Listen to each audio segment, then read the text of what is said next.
They said no one under 30 could understand that equation. But at 2:58 a.m., the man holding a mop did. The night hung heavy over Stanford's engineering hall, that kind of silence that only exists after ambition exhausts itself. The corridors smelled faintly of disinfectant and burnt coffee. Fluorescent lights hummed overhead, turning the polished floor into a mirror of sleepless dreams. Inside lecture room 212, 3 graduate students sat slumped over a chalkboard drowned in symbols. Beside them, a professor, silver hair, half drunk, waved a tumbler of brandy like a scepter of exhaustion. "They won't get it," he muttered. "Not a single one. No one under 30 even sees the structure." He laughed. His voice cracked the silence like glass. At the far end of the room, a janitor named Walter Griggs pushed his cart slowly, collecting empty cups and crumpled notes. His uniform was faded gray, his hands calloused, his shoulders stooped from years of invisible work. Yet his eyes, pale blue, steady, carried a quiet intelligence that didn't need to announce itself. He paused beside the board. Equations looped and twisted across the slate like vines that had grown wild. To most people, it was chaos, chalk and arrogance. But to Walter, it was familiar. Something from a life he once lived before debts, before loss, before he traded ink and theorem for bleach and bucket. The professor noticed him staring. "What?" he said, smirking. "You see something wrong, do you?" Walter hesitated. His mop dripped softly against the tile. "Sir," he said gently, "your differential sign, it's facing the wrong way." The room burst into laughter. The graduate students grinned, grateful for the distraction. The professor chuckled, shaking his head. "Ah, yes," he said. "Stanford's newest mathematician. Straight from the custodial staff." Walter said nothing. He simply looked again at the board, at that single crooked symbol like a crack in a dam, and then lowered his eyes. The laughter died slowly. The professor took another sip, turned back to the chalkboard, and froze. Something bothered him. The structure of his proof, elegant but brittle, seemed to buckle around that small sign. He frowned, rechecked a line, then another. The more he looked, the more it unraveled. Walter stood still, watching the man's confidence drain into confusion. He had seen that look before, in the mirror 20 years ago, when his own work had collapsed under the weight of a single wrong assumption. "Do you mind?" he asked softly. The professor blinked. "What?" "May I?" Walter said, nodding toward the chalk. For a moment no one moved. Then, with a shrug born of arrogance and fatigue, the professor handed him the chalk. "Be my guest, Einstein." Walter stepped forward. His boots made no sound. He reached up, the white dust trembling in his fingers, and erased one small line. The sound of chalk against slate was slow, deliberate, reverent. He redrew the term, then wrote another, connecting them with the grace of someone who understood the way numbers breathe. He didn't lecture. He didn't explain. He simply let the silence do the talking. When he stepped back, the equation gleamed, balanced, alive, correct. "Now," Walter murmured, "try it again." The professor scoffed, but his curiosity got the better of him. He ran the computation. His voice faltered. The result matched the experimental data. Exactly, down to 6 decimal places. A chair creaked. Someone whispered, "It can't be." But it could. It was. Walter wiped his hands on his uniform, placed the chalk back into its tray like a relic returned to its temple, and reached for his mop again. "Gentlemen," he said quietly, "have a good night." He began pushing his cart toward the door. Behind him, the room was stone still. except for the sound of something breaking, something invisible. Pride. Just before he stepped out, the youngest student whispered, "Who is he?" Walter stopped. His reflection caught in the glass door. Old, tired, unseen. He smiled faintly. "You don't have to be seen," he said, "to be right." Then he walked into the hallway, the echo of his footsteps folding into the night. Outside, dawn was beginning to stretch over the horizon. The janitor's cart rolled across the marble floor like a slow heartbeat of perseverance. In the window's reflection, the sky blushed gold, and for a moment Walter's face looked young again, the way it had in the photographs, now buried in an attic box no one opened anymore.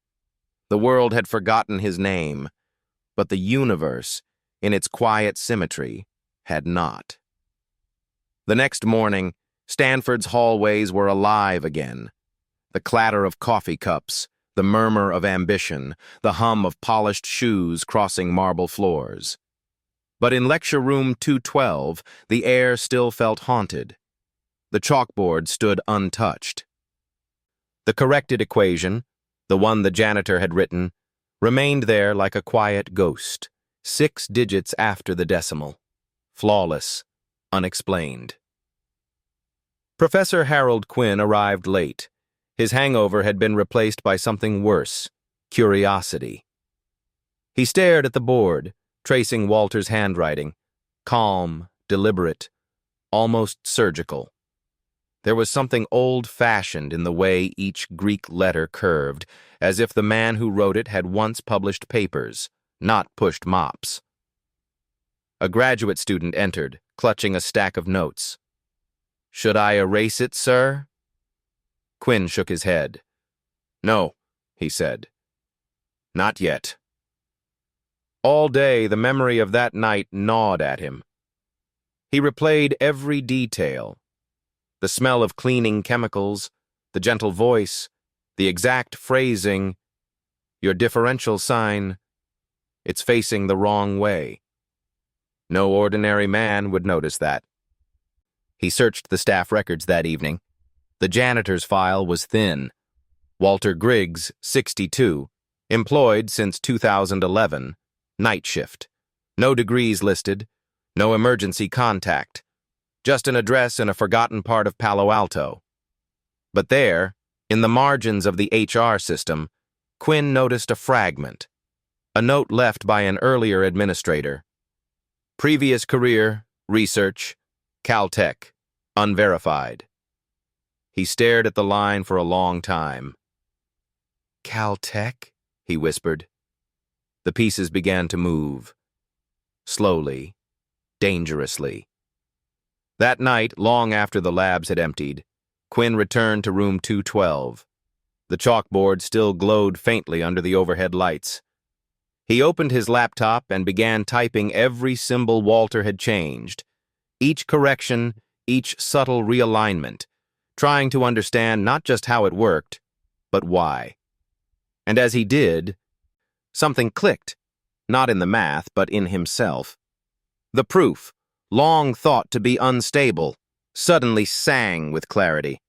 The system's symmetry, the hidden balance, all emerged because of one old man's touch.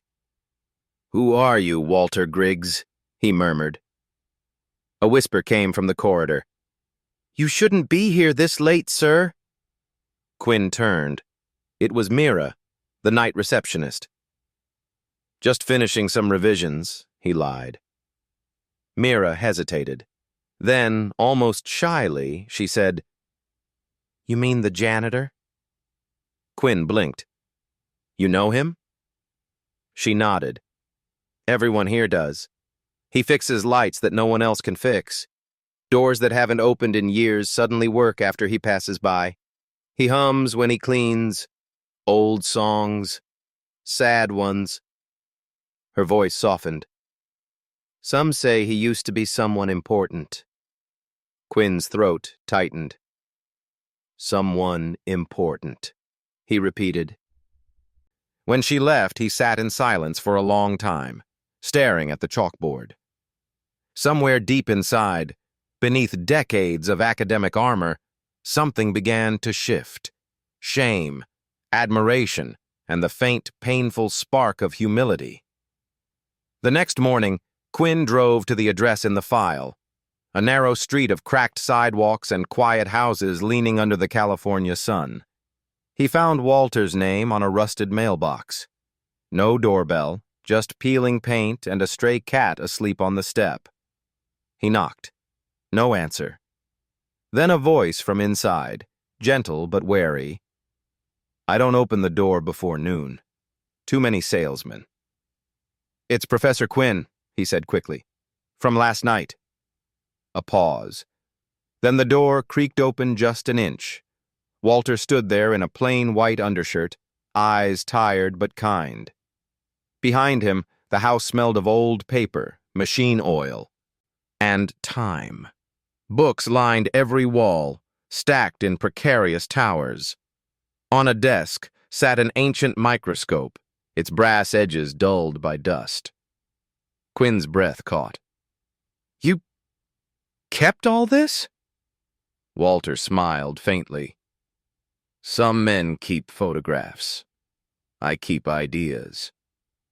For a moment, neither spoke. The tension between them wasn't hostility. It was reverence, twisted with guilt. "I looked you up," Quinn said. "You worked at Caltech." Walter sighed. "Once. Before they closed the project.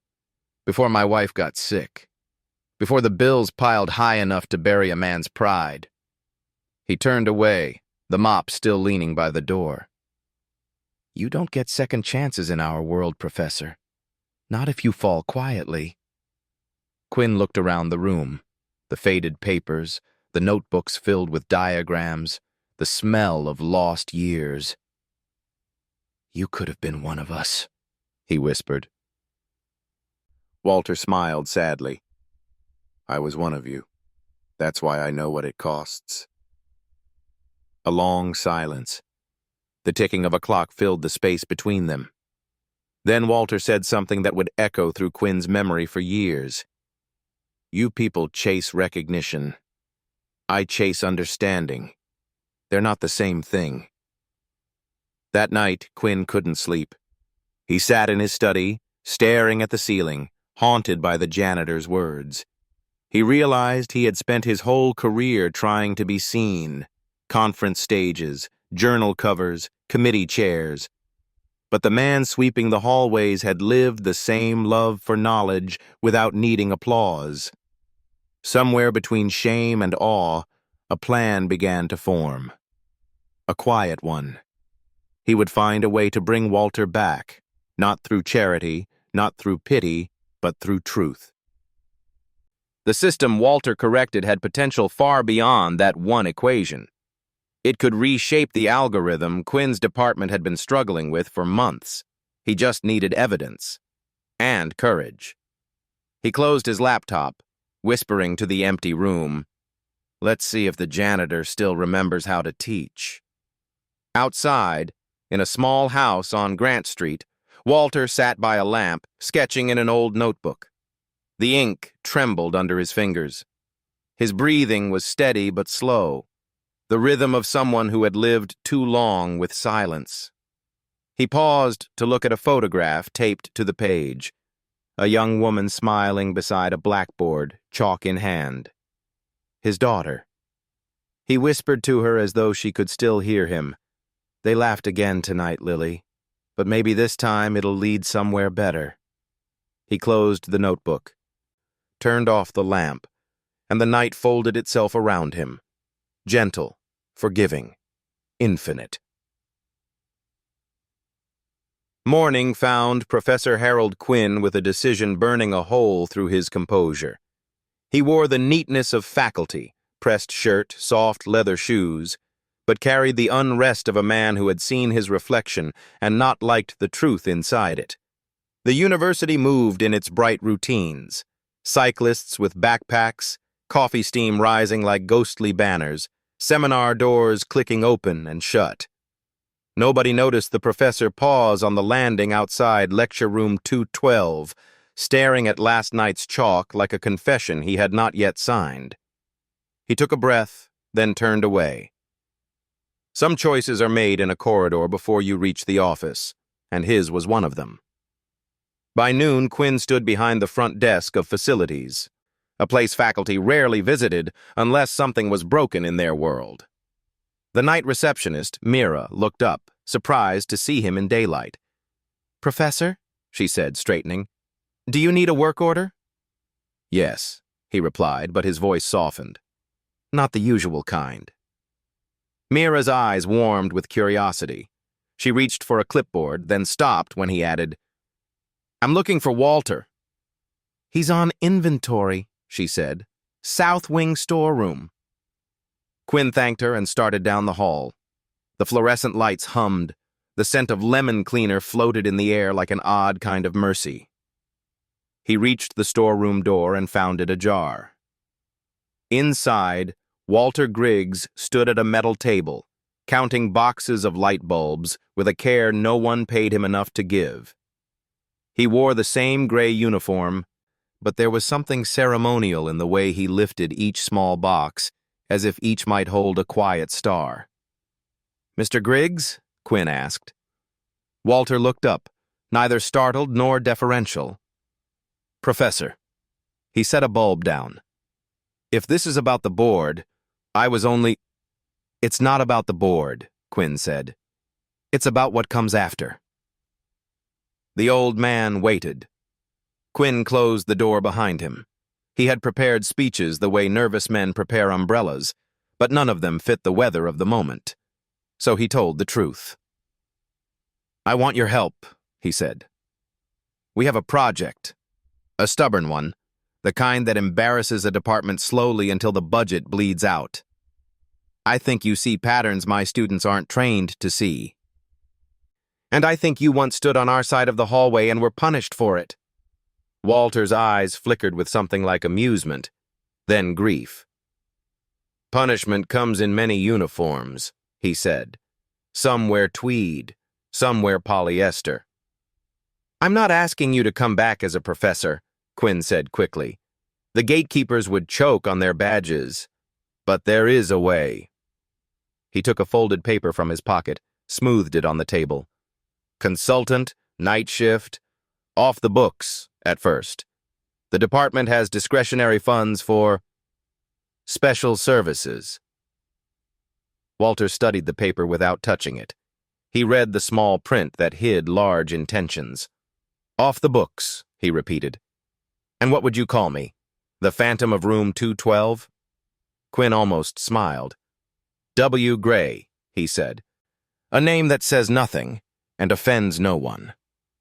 The janitor lifted his chin, as if testing the weight of that name in the air. W. Gray. A man who could exist without questions, who could pass like a shadow through the places he once owned with light. "Why now?" Walter asked. "And why me?" Quinn hesitated. The honest answer ached. "Because the work matters," he said. "Because your touch turned noise into a melody and I can't unhear it now. Because I've built a career on being seen, and last night I saw someone who achieved clarity without witnesses. I'd rather learn from that than keep pretending I don't need it." Walter's gaze softened, then drifted to the doorway, as if listening for footsteps that belonged to another life. When he spoke again, his voice carried a private weather. "I once made a promise to a girl who believed in what her father could still become. She has been gone a very long time, Professor. But promises refuse to die if you feed them even a tablespoon of hope." He touched the paper. "How would this work?" Quinn exhaled, relieved to be discussing logistics instead of pride. "You'd meet me after hours," he said. "We'd use the side entrance so security doesn't register a departmental visitor. I'll assign you tasks that don't raise alarms, reviewing data, notations, the kind of subtle corrections only a careful eye finds. If anyone asks, you're validating equipment maintenance logs." Walter's mouth quirked. "That's a very academic way to say we lie." It's a very human way to say we tell the truth before the bureaucracy learns how to destroy it, Quinn answered, surprising himself. They stood in the faint rattle of the air duct and the low click of cooling metal. Somewhere down the hall, a cart squeaked, a cheerful wheeze that had learned to live with its own indignity. Walter folded the paper carefully, aligning its edges with a tenderness that suggested he went to war only with what deserved it. "I'll come tonight," he said at last. "But on one condition." "Anything," Quinn said too quickly. "Not anything, Professor. One thing." Walter tapped the page. "If this becomes about applause, your name on a cover, your speech in a hall, I walk. The work must remain the point. Understanding, not theater." Quinn's face flushed, as if Walter had found a childhood photograph hidden in his desk. "Agreed," he said, and he meant it, or wanted to so badly it felt like the same thing. "Then we begin," Walter said. That evening, the campus performed its twilight choreography. Vending machines blinked awake. The library exhaled tired students into the blue hour. Quinn waited by a service door, a ring of keys heavy in his palm. He kept glancing over his shoulder, not from fear of being caught, but from fear of discovering he'd invented a brave version of himself who would not come. Footsteps approached. Walter emerged from the shadow of a cypress, hands in his jacket pockets. He looked smaller outdoors, where the sky did not care who he had been. Quinn opened the door, and they slipped inside. They didn't go to lecture room 212. That room was haunted by last night. Instead, Quinn led him to an older lab whose lights stuttered before obeying. On the central table sat a scatter of printouts, graphs like small earthquakes, and a battered laptop that belonged to no one in particular. "This is the project," Quinn said. "If we solve the core instability, we can save an entire line of research from being shut down, and we can fix a design that, if released as is, could fail in ways that hurt people." He paused. "The dean wants it wrapped by spring. The sponsor wants it yesterday." Walter did not sit. He walked as if blessing the room by proximity, pausing at a poster of a forgotten conference, at a cabinet with a broken lock, at the sink where chalk dust went to die. He read a few lines, not the math, though he could have, but the notes in the margins, the bored sarcasm of a student, the impatient arrows of a postdoc. He absorbed the human temperature of the work. "Who knows I'm here?" he asked. "Just me," Quinn said. "And Mira, if she suspects. She's kind." "Kindness is not the same as safety," Walter murmured. They worked without speaking for a time. Walter traced a path through the data the way a veteran tracks wind over tall grass. He made no pronouncements, only small marks, each a vote for a better direction. Quinn watched in a mixture of awe and nausea, awestruck by the clarity that seemed to rise wherever Walter's finger paused, nauseated by the recognition of his own previous haste. At one point, Walter stopped at a smeared notation.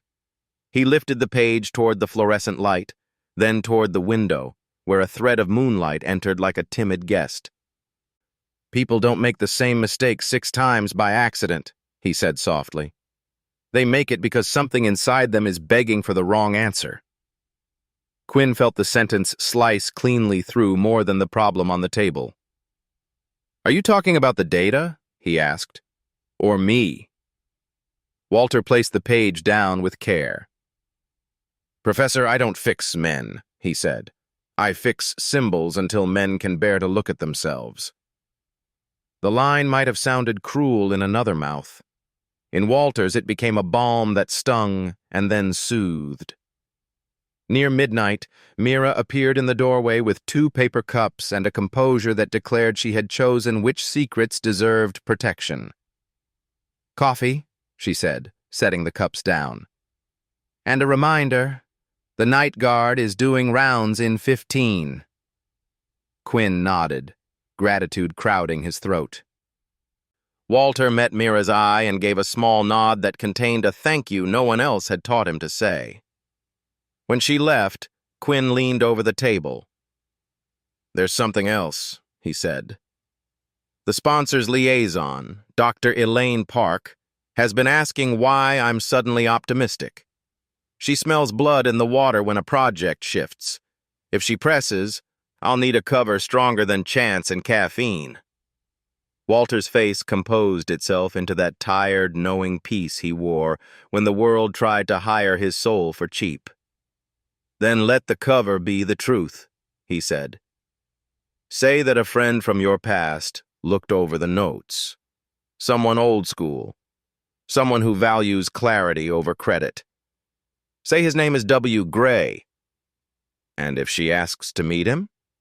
Walter considered this, then smiled with a quiet mischief that made him look less like a ghost and more like a man about to live again. "Then you'll tell her he prefers corridors to conference rooms." They packed up a few minutes before the guards' keys began their wandering song. As they stepped into the hallway, Quinn felt the strangest sensation, relief braided with fear, like the first clean breath after a long deception you didn't know you were practicing. At the service door, Walter paused.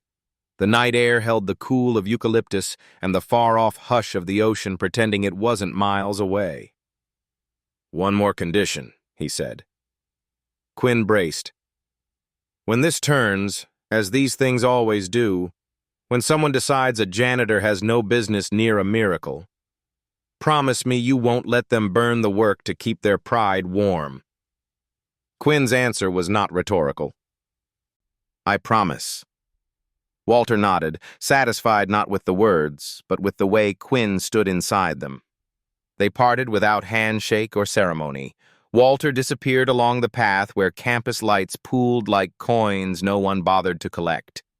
Quinn remained a moment longer, tasting the risk, aware that something had begun which would not end politely. Back in his office, he found an email waiting from Dr. Elaine Park. "Harold, heard you've made progress. Coffee tomorrow? 9:30? I'm curious what changed." He stared at the screen. Outside, the bell tower marked the hour in soft metal syllables. He typed his reply slowly, feeling each letter declare a small treason on behalf of a larger truth. 9:30 is fine. I'll bring the new notes." A colleague offered a fresh set of eyes. He hit send.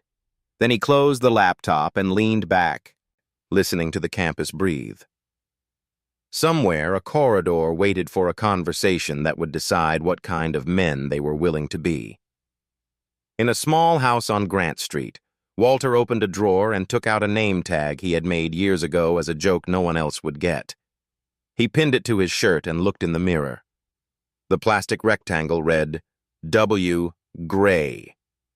He laughed once, quiet, astonished, healed and not healed at all, and turned off the light.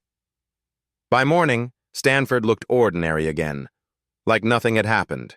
Students hurried past the palm-lined quad, coffee in one hand, ambition in the other. But beneath the calm, something unseen was moving. A secret alliance that had no name yet. Professor Harold Quinn sat in his office, waiting. The clock on the wall ticked toward 9:30 a.m. Each second felt like a rehearsal for a lie. Across his desk lay folders, spreadsheets, and a notebook labeled W. Gray. Notes, its corners already bent from overuse. When the knock came, it was soft but decisive. "Come in," he said. Dr. Elaine Park stepped through the door. Her heels made no sound on the carpet, a habit of people who had learned how to listen before they struck. She was the university's liaison to the Benedict Foundation, Stanford's most powerful donor. Her presence in any room meant funding or fire. "Morning, Harold," she said, smiling that polite, controlled smile that never reached her eyes. "I heard you've made progress on the dynamics model. I'm impressed. You went quiet for 3 months, then suddenly your numbers are clean to the 6th decimal. How refreshing. Her tone wrapped flattery and suspicion. Quinn smiled back. We had help. Help? She raised an eyebrow. From whom? He opened his laptop and rotated it toward her. A retired consultant, someone who values discretion. Elaine leaned forward. The screen displayed the label. Contributor, W. Gray. Never heard of him, she said. Which is precisely why I'm interested. Quinn shrugged. Old-school mathematician, doesn't like conferences, thinks the modern research culture talks too loud and listens too little. Elaine's lips curved. He sounds like you, before you learned to sell your soul for tenure. He laughed, but it didn't sound genuine. She crossed her legs, observing him. You know the Foundation keeps close watch on everything under this grant, Harold. If someone off record is contributing, I need to meet them. For compliance, of course. Quinn's pulse tightened. He prefers to remain in the background. He's old. Age doesn't concern me, Elaine said, voice like silk over steel. Secrecy does. That evening, when the campus had gone dark and the air smelled faintly of rain, Quinn told Walter everything. They met in the lab again, lights dimmed, the only sound the slow buzz of electricity in the vents. She wants to meet you, Quinn said. Walter didn't look up from the paper he was annotating. She's not the first. She's powerful. If she gets suspicious... She already is, Walter interrupted softly. People like her don't chase truth. They guard investments. They smell difference like smoke. Quinn exhaled. What do we do? Walter smiled faintly. We give her something to smell. 3 nights later, Elaine Park entered the lab at 11:45 p.m. She had insisted. Just a short visit. Harold, I'd like to shake the ghost's hand. Quinn was waiting. So was Walter, though not as himself. He wore thick glasses, a borrowed lab coat, and gloves that covered the calluses on his hands. The fluorescent light caught the silver in his hair. He looked like a technician nearing retirement. Unremarkable, forgettable, safe. Dr. Park, Quinn said, this is W. Gray. He prefers his work to speak for him. Walter nodded politely. Ma'am. Elaine studied him. You've been helping with the calibration? Yes, ma'am, Walter said, voice quiet. Just small corrections. Small corrections, she repeated. 6 digits worth of small. Walter smiled, eyes kind but unreadable. Sometimes the truth hides in decimals. Something in his tone made her pause. He wasn't bluffing, that she could tell. She circled the table, glancing at the equations, at the precision that seemed too clean to be coincidence. Where were you before this, Mr. Gray? She asked. Nowhere worth mentioning, he said. The answer unsettled her. There was a grace in his modesty, not the kind that begged, but the kind that forgave those who didn't understand. After she left, Quinn turned to Walter, half laughing, half panicked. You're insane, he said. That was suicide. Walter took off the glasses and placed them gently on the table. No, that was theater. She saw what she needed to see, an old man who can't possibly threaten her world.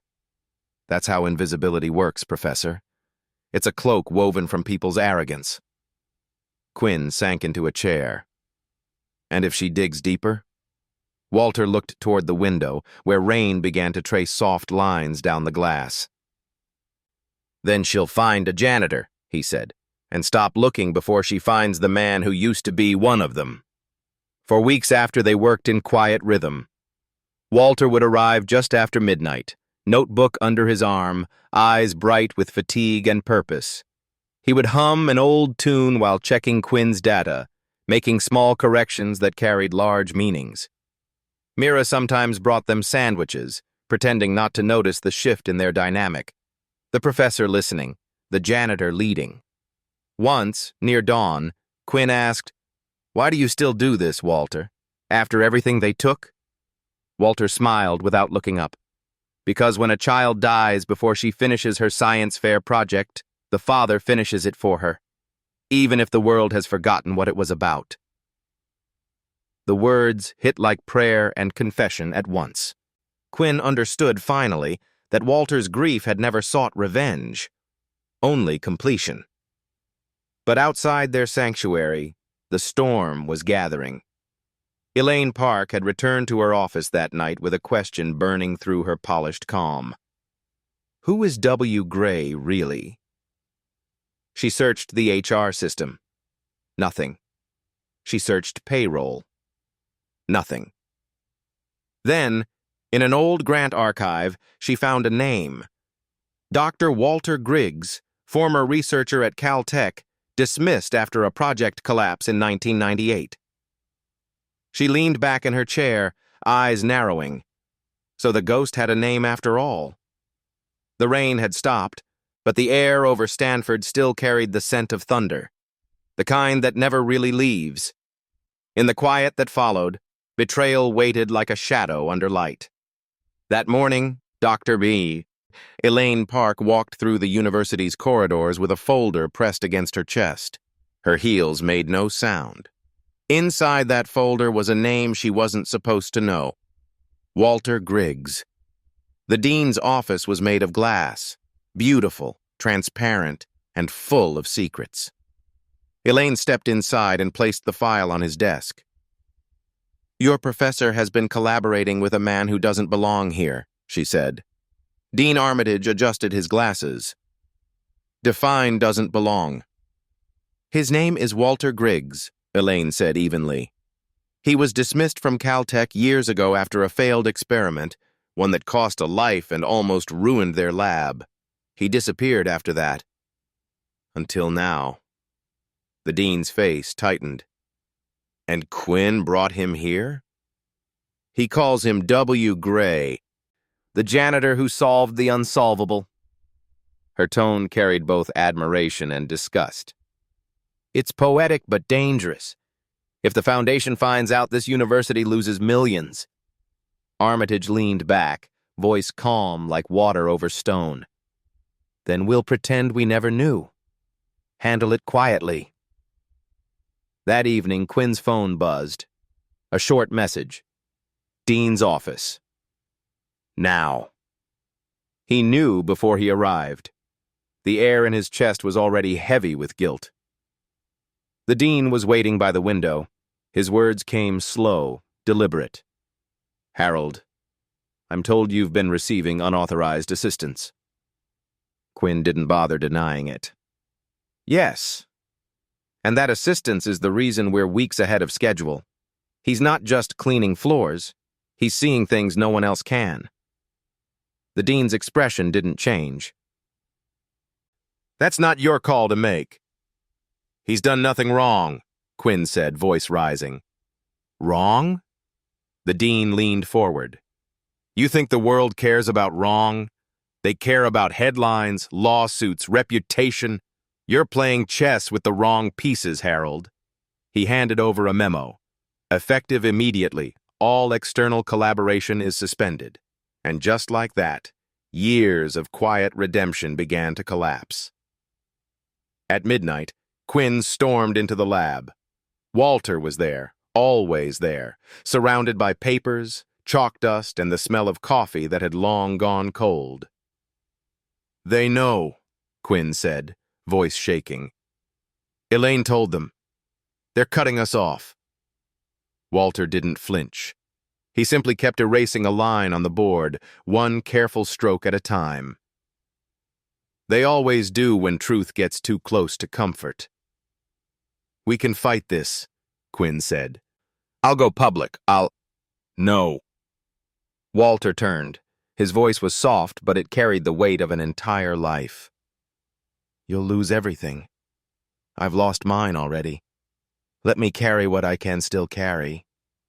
He walked to the desk, gathered his papers, not with panic, but with a strange tenderness, as if tucking away a sleeping child.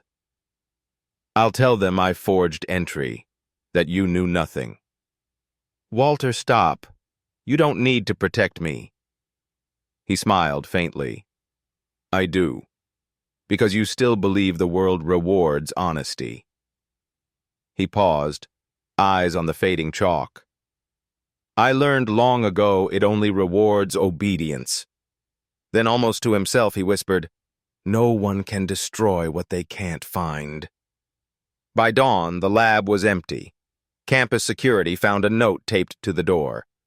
To whom it may concern, all records have been deleted for compliance. The work will return when truth becomes safe again. W. Gray. Elaine arrived later that morning. She had won, or so she told herself. But as she helped collect the boxes, something caught her eye. A notebook left behind on purpose. Inside, written in faded pencil, were the words, "You can silence a man, but not precision. You can bury a name, but not meaning." For Lily. Elaine closed the book slowly. Something inside her shifted, a thin crack in her certainty. For the first time, she wondered if she had destroyed something purer than ambition. That night, Quinn sat alone in the empty lab. The whiteboard gleamed under fluorescent light, now bare and soulless. He found one last page Walter had left behind. Not numbers, not formulas, just a single line written in the smallest handwriting. Look where silence lives. He didn't know what it meant. Not yet. But it was enough to make him stand, to make him breathe again. Far from campus, in a small shed behind a half-collapsed house, Walter sat under a dim lamp. His hands trembled as he wrote in a new notebook. He wasn't writing equations this time. He was writing memories. About Lily, about mistakes, about how sometimes redemption doesn't need applause, just endurance. He closed the notebook, smiled faintly, and whispered to the dark, "Maybe one day they'll understand." Outside, the wind brushed through the grass like forgiveness. The letter had been brief, just one line written in Walter's neat, fading hand. Look where silence lives. Professor Harold Quinn read it again beneath the hum of the empty laboratory lights. The room no longer smelled of chalk or coffee, only of what lingers after something sacred has been taken. He didn't know what the words meant. He only knew he couldn't stay still. He left campus before dawn. The streets were still wet from last night's rain, and the horizon carried that gray color that belongs to both night and morning, the kind Walter used to call thinking light. The address from the janitor's file led him to Grant Street, a forgotten corner of Palo Alto, where houses leaned tiredly into the fog. The mailbox still bore Walter's name, letters half rusted away. Quinn knocked twice. No one answered. Then, from inside, came the creak of a chair and slow footsteps. The door opened a few inches. It was Mira, the night receptionist. "Professor," she said quietly, "I thought you might come." Her eyes were swollen from sleeplessness. "He called me last night," she whispered. "Said he'd be leaving soon. He asked me to make sure someone kept the house warm." Quinn stepped inside. The air smelled of paper, rain, and the faint trace of oil from an old lamp.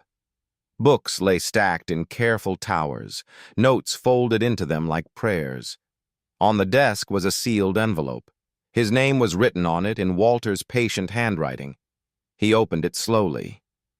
"Harold, if you're reading this, the silence has begun its work. Don't be afraid of it. It's the only place where truth still breathes without asking permission. You wanted equations. I wanted forgiveness. We were both trying to balance what can't be balanced. Keep teaching what you've begun to learn. Not formulas, but patience. Not theories, but decency. If they ask where I went, tell them I'm where silence lives. You'll know what that means when you find peace instead of answers. W. Quinn lowered the letter. For a long while, he couldn't move. The room felt like a cathedral built from someone's sorrow. Every book, every cup, every folded shirt a testament to a life that had refused to give up even after the world had looked away. He turned to Mira. Did he say where he was going? She shook her head. Only that he wanted to see the sky again.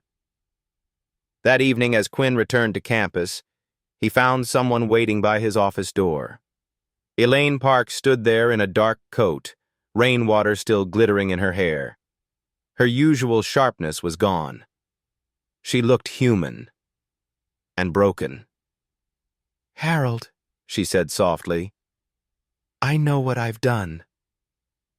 He didn't answer.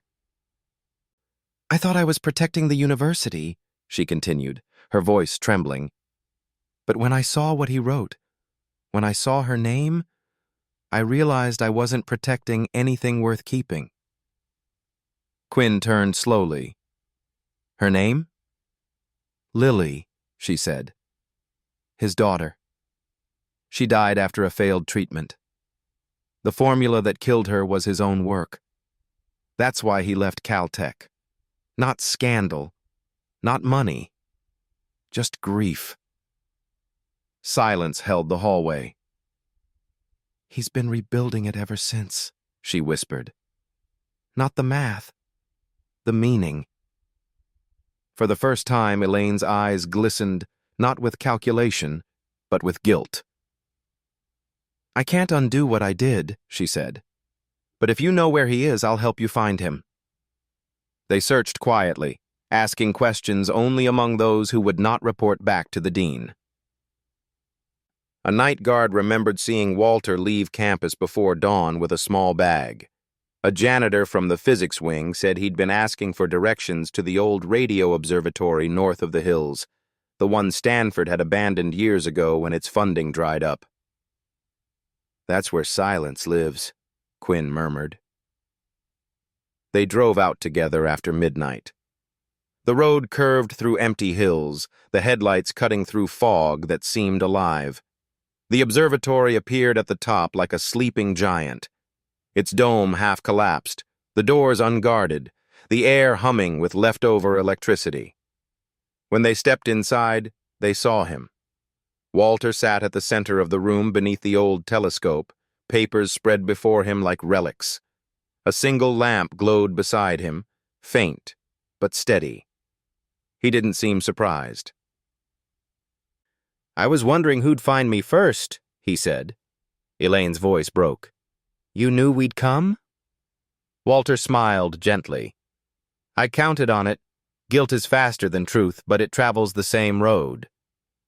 Quinn stepped forward. "You didn't destroy the data, did you?" "I destroyed the pride around it," Walter said.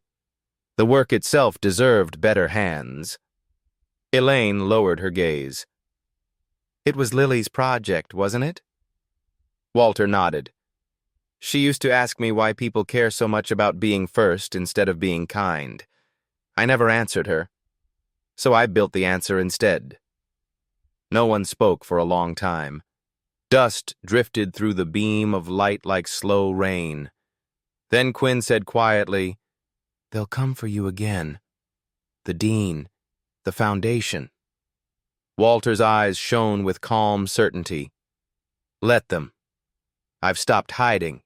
If they come, they'll find what silence built and what they could have if they learned to listen." Elaine's lips trembled. "I'm sorry," she whispered. "I thought I was doing my job." "You were," Walter said. "So was I." Outside, dawn began to bloom through the cracks of the roof. The first light of morning brushed across the floor, touching the papers, the telescope, the faces of the three people who had carried the same wound under different names: ambition, guilt, and forgiveness. Walter stood and looked toward the rising sun.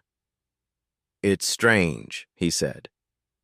When you stop chasing applause, you start hearing the world again, even its quiet sounds like music. No one replied. There was no need.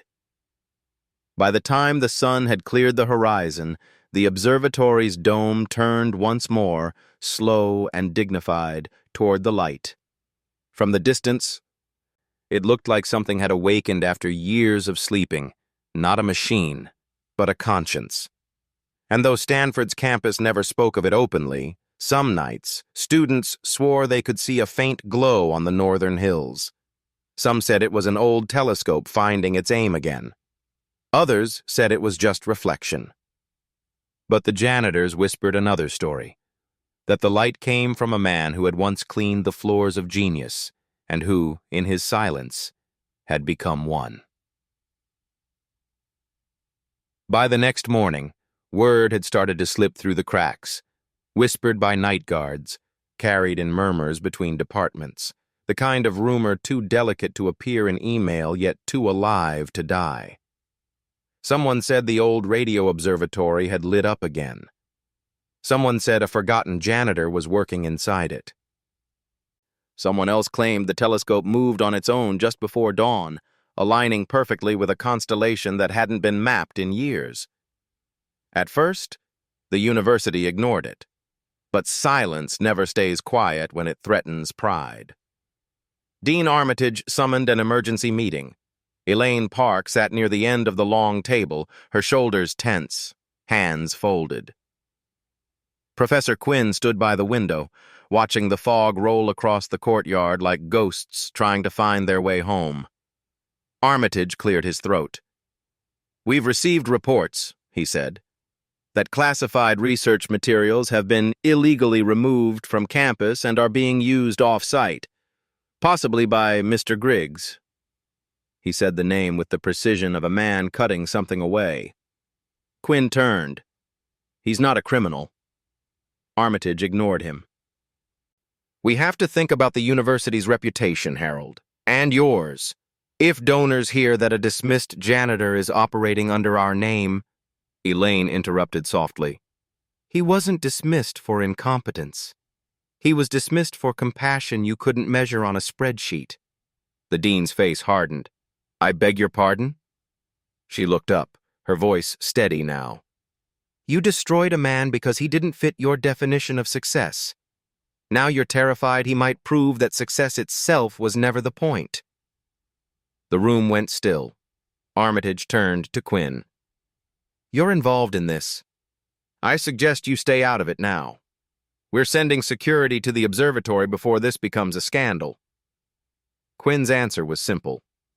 "Then I'll be there first." He left before anyone could stop him. Elaine followed. They drove in silence through the winding road, past rows of eucalyptus trembling in the wind. When they reached the hill, the observatory stood bright against the gray morning. The dome half open, the faint hum of machinery echoing like a heartbeat through the air. Inside, Walter was calibrating an old console. His hands moved with calm precision. "I thought they'd send the police," he said without turning. "But I see they sent something worse. Conscience." "They're coming," Quinn said. "Security, the dean, maybe the foundation too." Walter nodded. "Good. Let them see what truth looks like without makeup." Elaine stepped closer, eyes wide. "What are you doing here, Walter?" He looked up at the telescope's slow rotation. "Finishing what Lily started. She wanted to prove that noise can carry meaning if you listen long enough. That silence isn't emptiness. It's data waiting to be heard." He adjusted a lever. The machinery groaned. A faint beam of light appeared on the projection screen, thin at first, then clear, steady, beautiful. "It's a signal," Elaine whispered. "From space?" Quinn asked. Walter smiled. "From us. From all the things we've tried to bury. I rewired the sensors to listen to the ground instead of the stars. The Earth hums too, Harold. Just lower, just lonelier. She hums with everything we've built and broken." He turned back to them. I wanted to give her voice back. The door slammed open. 2 security officers entered, followed by Dean Armitage. His expression carried both fury and fear. "Mr. Griggs," he barked, "you're trespassing on university property. Step away from the equipment." Walter didn't move. "You mean step away from the truth? This is illegal," the dean snapped. "So was every discovery before it was understood," Walter said. "You locked me out because I swept floors instead of giving lectures. But here we are, you with your authority, me with my silence, and somehow only one of us remembered how to listen." "Enough," the dean shouted. "Shut it down." Quinn stepped forward. "If you touch that switch, you'll destroy the last honest thing left in this university." Armitage glared. "You're finished, Harold." "Maybe," Quinn said, "but at least I'll finish as a man, not a title." For a moment, no one moved. Then Elaine, calm, deliberate, walked to the console. She stood beside Walter and placed her hand on the main control lever. "If you're going to shut him down," she said, "you'll have to shut me down too." The dean hesitated.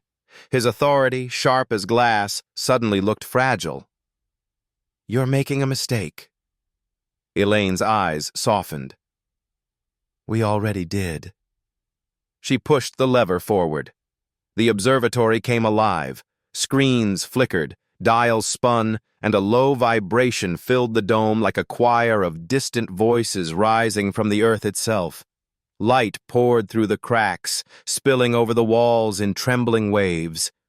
Outside, the sky began to change, clouds pulling apart, pale sunlight breaking through in long, trembling beams.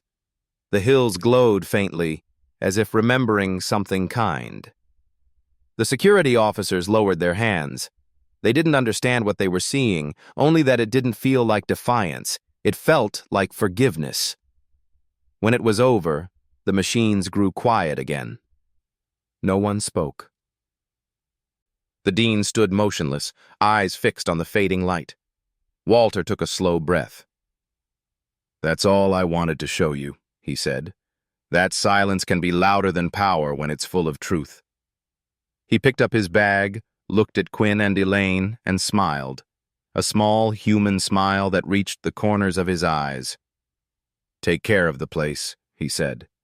"It's awake now." He walked past them, down the corridor, out into the sunlight. No one tried to stop him. The guards stepped aside, not out of fear, but out of something older. Respect. He disappeared over the hill, his figure shrinking against the light until it was just a shimmer on the edge of morning. Weeks later, the observatory became a quiet legend. The university never released an official statement. The dean retired early. Elaine was reassigned, then resigned.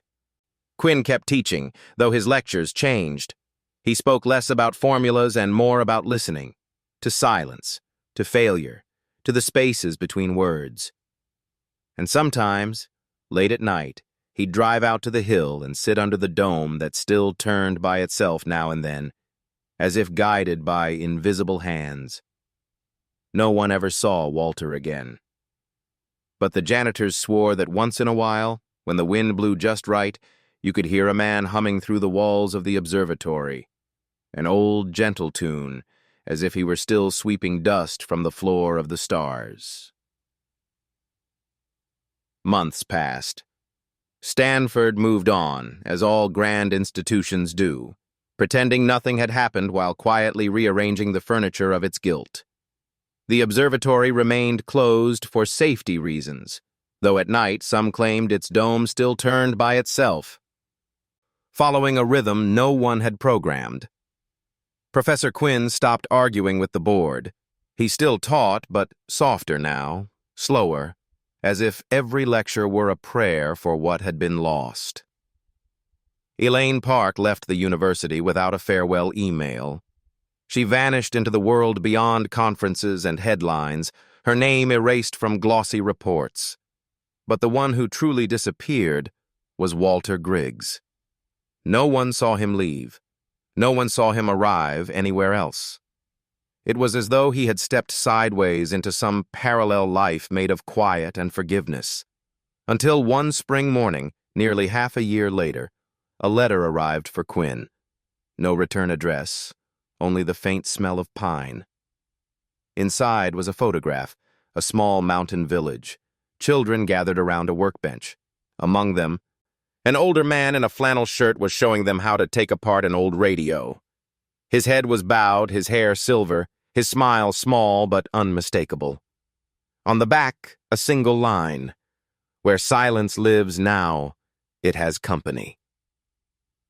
The village lay deep in the Sierra Nevada foothills, 2 days' drive from Palo Alto. Quinn went alone. He told no one. The road wound upward through forests of cedar and fog, past streams that glimmered like threads of glass. At last, he saw it. A cluster of wooden houses, a schoolhouse painted blue by hands that didn't know precision but knew care. He found Walter in the yard, kneeling beside a group of children who were soldering wires with the fragile focus of discovery. When the older man looked up, he smiled. "You took your time," he said. Quinn stood there for a moment, unsure whether to laugh or cry. "You could have told me." "I did," Walter said. "In the only language you'd listen to, absence." The children ran off toward the schoolhouse, carrying the half-fixed radio like treasure. The yard fell quiet except for the whisper of wind through the pines. Quinn sat beside him on the step. "They think you're a teacher?" "I think they're the teachers," Walter said. "They build without reward, fail without fear. They listen before they answer. I wanted to remember what that felt like." Quinn looked out at the hills. "The world thinks you're dead." "Then let the world rest easy," Walter said, chuckling softly. "Dead men don't threaten budgets." They sat in silence. It wasn't awkward. It was full. After a while, Quinn spoke again. "Elaine left. She's not the same either." "I didn't expect her to be," Walter said. "Guilt is a kind of mirror. You can't look into it long without finding the face you lost." He glanced toward the schoolhouse windows, where laughter rippled faintly. "She'll come here someday. Not because I deserve forgiveness, but because she does." That evening they walked down to the river that curved behind the village. The air smelled of rain and pine resin. Walter's steps were slow but steady, his gaze on the water. "Lily used to sit like this," he said quietly. "She'd throw pebbles just to see the ripples. Said that's how kindness worked. Small, invisible circles that still reached the other side." Quinn's voice was barely a whisper. "You've made a lot of circles, Walter." The older man smiled faintly. "Maybe they'll reach further this time." He turned to Quinn. "You should go back. Teach them what silence sounds like when it's full of listening. That's rarer than any theorem." Quinn nodded. "And you?" Walter looked up at the mountains, their peaks burning gold in the setting sun. "I'll stay. There's work here. These children have hands like beginnings. They remind me what truth looks like before pride teaches it to hide." They stood together until the light faded. The world below grew soft and blue, and somewhere far away a radio crackled to life. One of the children's machines, its signal faint but alive. Walter closed his eyes, listening. "It's not perfect," he said, "but it's learning." "So are we," Quinn said. And the two men, one professor, one janitor, stood quietly by the river as night gathered around them. The kind of night that didn't feel like an ending, but a long exhale of peace. A week later, back at Stanford, Quinn replaced his first slide of every lecture with a single sentence. "Genius is not the noise of brilliance. It's the patience to hear what others call silence." He never told his students where it came from. But when the campus grew still at night and the wind shifted from the north, sometimes, faintly, impossibly, the radios in the engineering wing would pick up a hum from the mountains, a child's laughter, a man's quiet voice, and the rhythm of a broom brushing gently across the floor of the stars. It was early autumn in the mountains when the letter arrived. Walter was sitting beneath the schoolhouse window, fixing a broken radio with two children who argued cheerfully about which wire belonged where. The air smelled of pine and dust and chalk. He'd learned to measure days not by hours anymore, but by the laughter of those children, that, and the way the light climbed down the hills like forgiveness taking its time. Mira came running from the post office, her hair tangled by wind. "Mr. Walter," she called, "mail from the city." He took the envelope, smiled at her, and waited until the children ran off before opening it. The handwriting was careful, exact, and painfully familiar. "Walter, I don't know what forgiveness looks like, but I know where it begins. May I come? E." He folded the letter and looked up at the mountains. The clouds moved slow and white, like thoughts that had finally stopped running away. "Yes," he murmured. "Come." Elaine Park arrived 3 days later.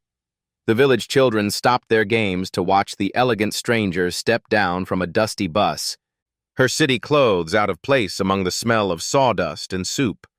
She stood by the gate, holding a single suitcase, not full of power, not any more, but of something humbler. Walter came to meet her. For a moment neither spoke. Time had softened them both. The sharpness in her eyes had faded into something deeper. Remorse, maybe, or recognition. "I wasn't sure you'd really be here," she said. "Most people aren't sure of things that don't shout," he replied gently. She laughed softly. "You haven't changed." He gestured toward the wooden bench under a maple tree. "Sit. We don't have meetings here, only conversations." They sat. The mountain air moved between them, cool and honest. Elaine looked around, the small classrooms, the repaired radios stacked neatly, the sound of children reciting something in unison. "You built all this?" "They did," Walter said. "I just kept the lights on." She nodded. "I heard about the children. The foundation sent a note last month. You're teaching repair and mathematics here. They didn't know it was you." "Let's keep it that way," he said. Silence stretched between them, comfortable at first, then heavy with everything left unsaid. Elaine broke it. "I used you," she said quietly, "to save my position, to please men who never cared about truth." Walter didn't deny it. "And then?" "I lost it all anyway," she said. "Turns out ambition doesn't forgive either." He smiled faintly. "Then we've both been cleaned by loss." Her voice shook. "I wanted to see you. Not to explain.